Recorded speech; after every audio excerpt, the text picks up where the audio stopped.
Presiden Prabowo Subianto mengapresiasi kinerja kabinetnya. Menurut Prabowo, dalam 10 bulan terakhir kabinet yang dikomandonya berhasil dengan penuh karya, kerja, dan juga prestasi. Hal itu terjadi berkat dukungan peran dan tugas para menteri. Target-target yang sudah dicanangkan pemerintah dapat tercapai secara kolektif. Salah satu program prioritas Presiden Prabowo adalah sekolah rakyat untuk masyarakat miskin. Selain itu, makan bergizi gratis yang sudah disebarkan ke berbagai daerah. Semangat bekerja secara kolektif di semua lini pemerintahan merupakan target Prabowo untuk berdaulat secara ekonomi dan pangan yang menjadi penentu kemajuan Indonesia. Tim TV One mengabarkan.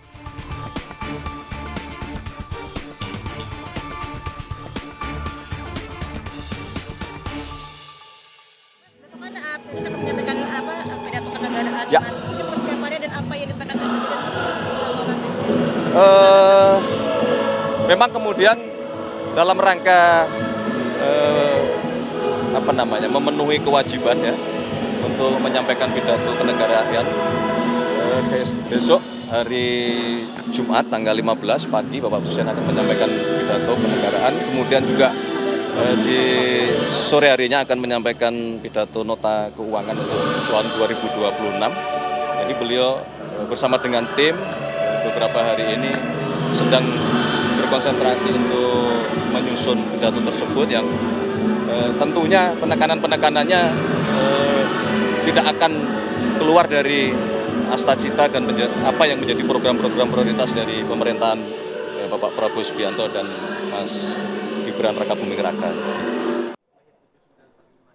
Jadi sudah 10 bulan Pak Prabowo memimpin dan ini dampaknya juga banyak dirasakan masyarakat. Buktinya adalah 81% masyarakat setuju dengan kepemimpinan Pak Prabowo yang dampaknya juga banyak dirasakan. Kalau Ratih apa yang dirasakan? Banyak dong, 10 bulan EBG terlihat. Kemudian juga banyak kerjasama bilateral, multilateral, kemudian juga ada reformasi politik, ketahanan pangan, semuanya. Ini saya udah kayak jadi narasumber di hari ini. Ini bukan porsi saya, tapi porsinya Mas Uki. Tapi sebagai masyarakat juga pastinya banyak merasakan hal-hal positif selama 10 bulan Prabowo Subianto menjadi presiden. Dan Prabowo Subianto juga menegaskan kepada para jajaran kabinetnya bahwa selama 10 bulan ini apresiasinya luar biasa, penuh karya, kerja, dan juga prestasi. Nah itu dia, kalau saya sih ngerasa salah satu yang paling penting adalah sebagai traveler begitu ya. Oh iya, apa tuh? Deal-dealan dengan EU, ini lumayan. Jadi visa kedua nanti akan dapat visa permanen 5 tahun. Waduh, bisa siap-siap bolak-balik, jadi Reza. lebih gampang. Reza nggak tampil di TV, cuti panjang nih kayaknya nih. Ya, tapi kita akan bahas lebih lengkapnya dengan narasumber yang sudah hadir di studio bersama kami. Ada Dede Prayudi, juru bicara kantor komunikasi kepresidenan. Assalamualaikum, selamat pagi. Sehat. Waalaikumsalam, halo, sehat-sehat, alhamdulillah. Lalu hadir juga bersama kami Bang Arya Fernandes, pengamat politik dari CSIS. Mas Arya, sehat. Selamat pagi. Gimana? Kita mulai dari Mas Arya dulu ya. Mas Arya, 10 bulan ini dampak dirasakan masyarakat cukup banyak. Apa saja catatan penting dari CSIS? Baik, saya mungkin akan sebut 3 hal ya untuk menilai bagaimana kita menilai 10 bulan ini. Yang pertama, tentu standar penilaiannya adalah bagaimana stabilitas di internal koalisi. Sejauh ini memang internal koalisinya sangat stabil, ya, dan relatif tidak ada gejolak di internal. Dan Presiden seperti yang sampaikan Uki tadi cukup senang dengan kinerja para menteri, meskipun peluang untuk melakukan reshuffle kabinet tentu masih terbuka dan kita tidak tahu kapan itu akan dilakukan. Karena ada beberapa momentum ya. Momentum pertama mungkin menjelang 1 tahun pemerintahan. Momentum kedua mungkin terkait perkembangan politik terakhir. Atau yang ketiga tentu catatan pemerintah presiden terhadap kinerja menteri. Yang kedua evaluasi publik. Evaluasi publik saya kira sejauh ini juga mungkin sebagian besar publik kita mayoritas puas ya. Seperti tadi survei yang disampaikan. Tetapi catatan saya justru yang ketiga. Apa itu? Bagaimana kita melihat implementasi dari program-program unggulan. Kita mulai beberapa program prioritas dulu nih, MBG. MBG Presiden menargetkan tahun 2025 itu akan dibentuk, penerima manfaatnya itu sekitar 82 juta.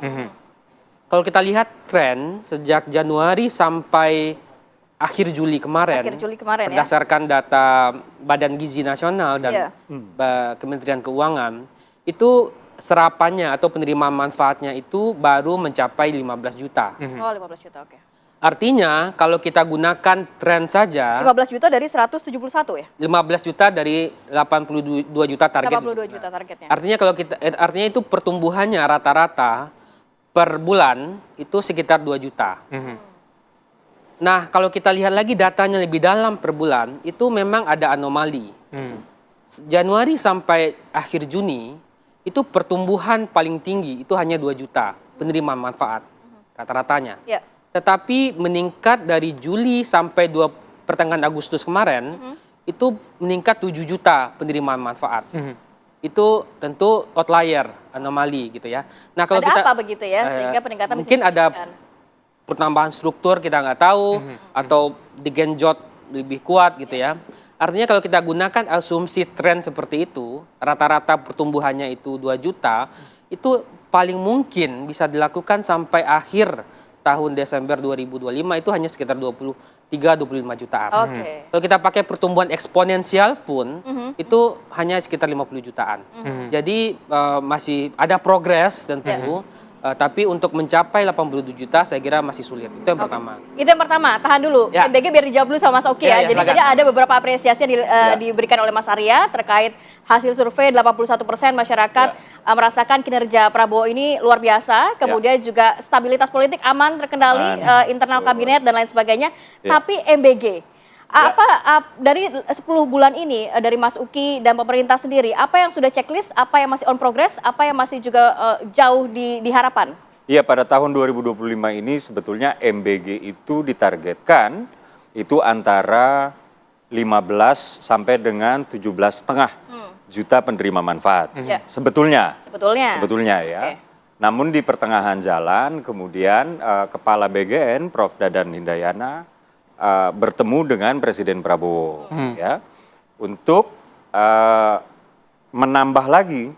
Ini targetnya tahun ini cuma 15 sampai dengan 17,5. Bagaimana kalau kita itu akan terpenuhi itu? Iya. Bagaimana kalau kita extend sampai dengan seluruh penerima manfaat yang kita target seharusnya itu untuk 5 tahun. Gitu, yaitu sebanyak 82,9 juta orang. Gitu. Apakah Anda sanggup? Nah, ditanya seperti itu Prof. Dadan. Kan? Prof. Dadan menyatakan sanggup, lalu kemudian oke, nanti uangnya dan lain-lain itu nanti akan kita selesaikan. Kurang lebih seperti itu ya. Tapi sampai dengan hari ini sebetulnya baik itu di RPJMN misalnya ya, baik itu di target-target tertulis yang sebetulnya resmi, itu belum ada perubahan. Dan dana gelontoran tambahan juga belum turun. Jadi dapat dikatakan rencana itu memang ada. Yang dikatakan oleh Bang Arya tadi, itu rencana itu memang ada ya. Tapi apakah kemudian itu sudah diformalkan sampai dengan saat ini sih belum. Itu. Jadi sampai dengan saat ini kalau kita jujur ini artinya sebenarnya target 1 tahun itu kalau kita memakai target awal ya, target 1 tahun itu sudah selesai di bulan Agustus. Gitu. Jadi kurang lebih seperti itu. Nah, ini ketika sistemnya memang sudah ada kan penerapan percepatannya bakal lebih mudah nantinya ya? Betul, betul. Jadi sistem MBG itu kan termasuk sampai ke level teknis, SOP dan lain-lain, itu terus-menerus seiring berjalannya waktu, seiring implementasi, mengalami perbaikan-perbaikan. Ya. Kita sama-sama tahu ada peristiwa-peristiwa yang tidak mengenakan lah. Ya. Terakhir itu kalau nggak salah, saya lupa ya, di mana, tapi ada sekitar 200-an orang. 200-an anak, terus sebelumnya di Kupang, ya, sebelumnya di mana lagi, dan alhamdulillahnya anak-anak itu besokannya sudah fine-fine aja, sudah sekolah lagi dan lain-lain. Tapi kan di sini kan artinya harus ada perbaikan-perbaikan, evaluasi-evaluasi yang dilakukan oleh Badan Gizi Nasional, terutama di level SPPG. Kadang-kadang SOP-nya dari Badan Gizi Nasional itu udah bagus loh. Udah bagus. Cuman di level SPPG ini kan standar orang beda-beda. Manajemen pengelolaan ya. Ini beda-beda nih. Dan kualitas SDM-nya juga beda-beda. Ada yang misalnya beli makanannya terlalu cepat bahan baku. Terus ketika dimasak sudah nggak seger. Oke. Ada yang kayak gitu ya. Iya. Sehingga ketika sudah nggak seger, apalagi ketika sudah disajikan ke anak-anak. Baik. Ini udah nggak enak lah, Itu kurang dari lebih sisi seperti itu. MBG Mas Uki. Coba Ya. kita geser lagi Mas Arya. oke. Poin pertama, poin Yang kedua boleh kedua. dilanjutkan. Nah, yang kedua ini adalah tentu Koperasi Merah Putih. Ya. Ini modelnya beda sama MBG. Kalau Koperasi Merah Putih, dia itu proses pembentukannya itu dilakukan secara top down. Jadi ada perintah instruksi presiden, surat edaran Menteri Koperasi, Diturunkan, surat ya. edaran Menteri Desa, dan dikirimkan ke semua kepala daerah. Jadi struktur pembentukannya sangat top down. Ya. Kepala daerah dilibatkan, gubernur, wali kota, sampai level paling bawah, kelurahan dan desa. Sementara MBG dia nggak melibatkan kepala daerah karena dia bentuk badan baru. Nah, yang menjadi menarik ini adalah 21 Juli kemarin, Ya. Presiden dan hampir seluruh menteri merilis data bahwa setelah dibentuk 80.000 Koperasi Merah Putih. Tapi itu catatan saya, itu baru di atas kertas. Karena itu hanya pembentukan legal saja. 80.000 itu. Tapi di lapangan belum Di lapangan mungkin beberapa ada yang sudah berjalan, tapi sebagian besar enggak. Itu hanya baru di atas kertas. Karena begini, karena surat edaran soal pembiayaan itu baru keluar beberapa minggu yang lalu. Nah, pembiayaan ini menarik ya. Pembiayaan Koperasi Merah Putih itu diambil, jadi Koperasi Merah Putih dapat meminjam dana Ya. 3 miliar sampai 5 miliar ke bank negara atau bank Palet Merah. Jadi kita bisa bayangkan 3 miliar sampai 5 miliar, 3 miliar saja dikali 80.000 itu artinya akan ada 24 triliun dana yang akan dikeluarkan oleh Bank Plat Merah. Oke. Persoalannya adalah bagaimana soal kelembagaannya, bagaimana soal kapasitas pengawasannya juga kapasitas orang-orang lokal untuk melakukan itu. Dan bagaimana kalau Koperasi Merah Putihnya rugi? Oke. Nah, itu nggak ada di peraturan Menteri Keuangan. Jadi bahkan yang menarik ini begini, kalau Koperasi Merah Putih tidak bisa, jadi kan ini pinjaman 6 tahun ya. Ya. Kalau 3 miliar dibagi 6 tahun itu kan per bulannya sekitar 40 jutaan. Plus margin 6% Koperasi Merah Putih harus bayar ke bank sekitar 45 jutaan. Kalau mereka tidak bisa bayar, itu yang akan diambil justru adalah dana desanya. Jadi ada klausul di sana. Kalau misalnya tidak ada kredit macet, itu dianggap penyaluran dana desa. Jadi nggak dianggap rugi. Nah, jadi ini bisa masalah ke depan. Kenapa? Karena ini akan memangkas mengambil dana desa.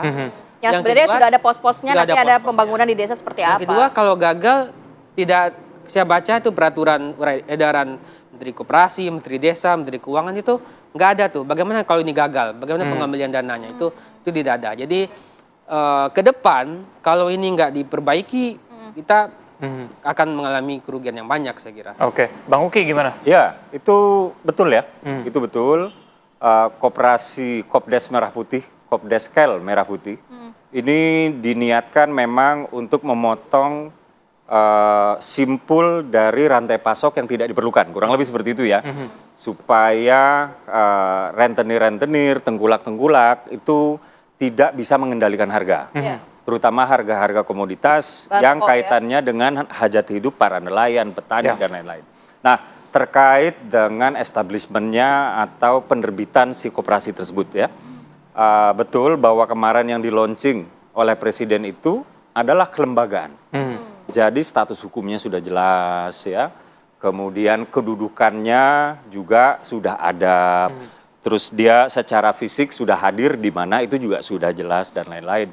Dan betul bahwa ada yang belum beres di sini ya.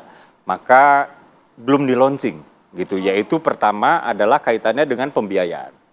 Ya, financingnya ini belum beres nih. Masih didiskusikan, masih dinegosiasikan ya terkait dengan dananya dari mana ya. Terakhir Bang Arya itu pinjamannya itu bisa dari dana bergilirnya Kementerian Koperasi. Cuman memang tetap ini harus ada jaminan gitu, dan penjaminnya siapa? Nah, ini atau dana penjaminnya itu dari mana? Inilah yang belum final nih. Oke. Inilah Masih digodok berarti ya? Masih digodok. kelihatannya para kepala desa itu tidak terlalu setuju kalau dana desa dipakai Ya, sebagai untuk penjamin. menalangi ya. Menalangi. jadi penjamin. Dan Ya. nggak menalangi juga, dia habis. Kalau kita lihat Oke. peraturan. Untuk membayarkan justru Iya. ya. Harus membayarkan ya. Nggak cukup saldonya, kan ditaruh di bank penyamin ya, bank rekening dana desa, mau saya potong ya. Ya, ya, Jadi ya. kalau misalnya nggak ada saldonya, itu dianggap penyertaan dana desa. Jadi hilang. Ya. Jadi kelihatannya para kepala desa masih Masih nggak happy. masih keberatan lah, masih keberatan. Terus yang kedua adalah bisnis model ya. Untuk sekarang ini kita sudah ada beberapa klaster ya, ada 7 ya. Koperasi yang kaitannya menjual obat-obatan untuk kesehatan, ada yang untuk sembako, ada yang untuk dan lain-lain. Itu ada 7. Akan tetapi memang itu kan nggak cukup. Harus ada bisnis model yang jelas. Terus abis itu capital outflow dan lain-lain lah gitu ya. In the end this is business juga ya. Ya. Dan ini memang belum matang. Jadi Koperasi Desa Merah Putih itu yang sudah di launching sebanyak 80.000 itu adalah kelembagaannya. Jadi ini adalah square one dari pembentukan koperasi itu, dan jalan menuju si koperasi itu betul-betul well established, lengkap, itu memang masih Jadi butuh waktu. running as well-nya setelah matang ini. Iya. Dari- iya. Cuman sudah ada beberapa yang memang sudah matang, tapi kami belum berani mengklaim bahwa yang 80.000 itu sudah matang. Gitu. Cuman sudah ada beberapa yang sudah matang, sudah ada. Oke. Karena kan sebagian dari koperasi ini adalah koperasi existing. Gitu. Yang sudah ada sebelumnya. Yang sudah ada sebelumnya. Atau dari desa yang betul-betul kepala desanya itu sangat mendukung sekali. Dan rakyatnya itu mau urunan juga buat si Oke. koperasinya. Ada yang kayak begitu juga ada. Tapi kan nggak semua desa itu kan sama. Seperti Betul, itu, betul. Jadi kami tidak bisa mengklaim bahwa yang 80.000 itu yang sudah established banget gitu ya. Yang 80.000 itu kemarin itu adalah yang kelembagaannya itu sudah siap. Sudah Oke. siap. Sudah siap, walaupun sudah ada koperasi-koperasi Baik. yang sudah running well. Nah, kalau kita ngomongin soal anggaran, salah satu highlight dari kepemimpinan Pak Prabowo ini adalah efisiensi anggaran. Nah, untuk lebih lengkapnya kita akan bahas usai jeda, tetap bersama kami di Apa Kabar Indonesia Pagi.